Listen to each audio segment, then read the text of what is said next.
Di tengah perintah presiden soal efisiensi anggaran, ini malah pejabat yang menghambur-hamburkan uang.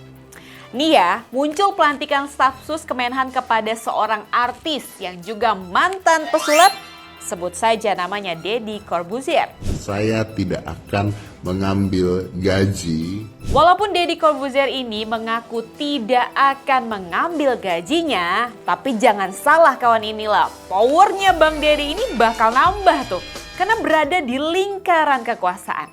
Ups. Yang katanya efisiensi, muncul lagi nih makhluk baru sebagai pengelola investasi bernama Daya Anagata Nusantara atau Danantara yang akan diresmikan 24 Februari 2025. Pendanaan awalnya aja gede banget, mencapai 20 miliar US dollar atau sekitar 320 triliun. Dan secara keseluruhan, Danantara ini akan mengelola dana lebih dari 900 miliar US dollar. Kalau dirupiahkan nih kawan inilah berarti lebih dari 14.000 triliun rupiah. Wow, besar banget kan? Uang sebanyak itu kalau dibuat kenaikan standar gaji UMR menjadi 10 jutaan bisa kayaknya ya. Pusing ya rakyat ini, efisiensi macam apa ini? Awas loh, jangan sampai jadi ladang baru para koruptor.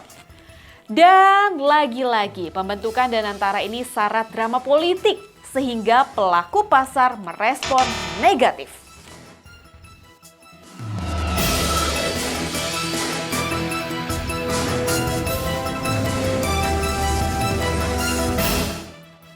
Ada lagi nih yang sedang efisiensi dan mau jalan-jalan loh. Kumpul-kumpul nih demi menyatukan tujuan yang sama cenah antara pemerintah pusat dan pemerintah daerah. Apalagi anggarannya gede loh. Kalau merujuk pada surat edaran Mendagri, biaya yang ditelan capai 11,1 miliar rupiah. Wow! Rinciannya nih ya, ada biaya glamping 8 hari di Magelang. Per hari untuk akomodasi dan konsumsi itu sebesar Rp2.750.000 kali 503 orang yang terdiri dari 34 gubernur, 308 bupati, 89 wali kota. Jadi di total sebesar 11,1 miliar rupiah.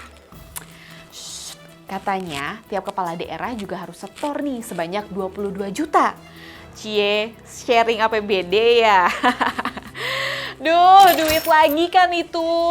Tapi begitu surat edaran Mendagri yang memuat rincian anggaran itu viral, muncul surat edaran baru dari Mendagri lagi yang memuat semua biaya retreat atau pembekalan dan penggemblengan bagi kepala daerah itu ditanggung Kemendagri. Panik gak tuh Kemendagri ya?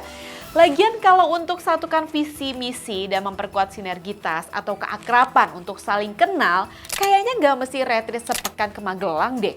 Ada cara lain deh kayaknya biar dananya itu nggak sampai 11 miliar. Ingat loh, efisiensi loh. Coba kita bacakan ya satu persatu apa komentar warganet terkait retreat kepala daerah ini yang katanya sudah melalui efisiensi. Garis bawahin ya, efisiensi. Yang pertama ini dari _Mr. Boy. Program konyol yang tidak lebih dari sekedar bisnis. Yang jelas bisnis orang yang punya vendornya anggota Partai Gerindra. Wah, coba ya kita riset bareng-bareng ya. Selanjutnya ini ada Fasandi _85. Katanya efisiensi, ini APBN dipakai yang nggak jelas. Menyala efisiensi. Wah, ya juga ya kalau dipikir-pikir ya. Selanjutnya ini ada respon juga dari F.Yasin105. Gak jadi pakai APBD, akhirnya pakai APBN. Gitu maksudnya ya, mau bodohin rakyat. Iya ya, dipingpong terus ya. Nah, terus direspon lagi sama Uranium_Saset. Istilahnya nggak pakai duit ibunya, tapi pakai duit bapaknya. Iya ya, jadinya balik lagi ya, pakai uang bapak ya deh jadinya. Di komentar terakhir ada Mizwar_Arsalan. Nah, ini kegiatan buang-buang anggaran gak sih? Katanya mau efisiensi, kan bisa pakai Zoom meeting. Bener juga ya, kan bisa pakai Zoom meeting ya.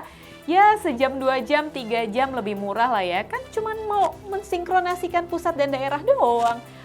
Dan usut punya usut, saat kepala daerahnya hambur-hamburkan anggaran, gaji dan tunjangan PNS di daerah, Kabarnya ini belum dibayarkan loh sejak akhir tahun 2024 lalu.